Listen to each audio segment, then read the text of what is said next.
You can always call me, by the way, if there's if you guys need help. Cheryl Cedillo came from Texas in September to live and work in Queens for a year. Her ideas of service have been changing. As much as I come in and say I'm doing a year of service, it's really I'm being given a year of service. Cheryl is helping provide job training for mothers transitioning out of prison at a ministry called Working Women, which is part of the nonprofit Our Children. She was placed here by the St. Joseph Worker Program, which arranges a year of service for young women discerning their vocations.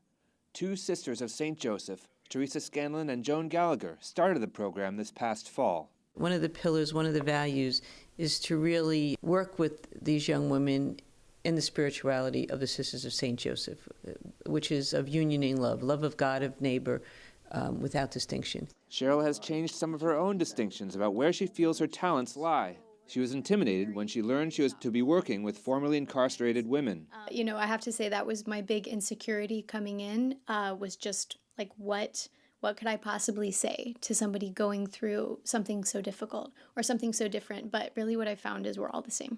We all relate on these same basic principles, and so that's always that's what I try to bring in when I go to the offices. Cheryl has hit the road running and has been an incredible wonderful presence here. She's kind and caring and a listener. What Cheryl is doing is what all of us are called to do by virtue of our baptism, by virtue of our confirmation. There are a lot of things I could have pictured myself doing before, and there's still a lot of different ways I could see myself going, but after being here, I just realized that service always has to be a part of that. Cheryl says her plans remain open once her St. Joseph Worker commitment ends in June. The possibilities range from staying on at Our Children to pursuing freelance photography. In Long Island City, Konrad Aderer, Currents News.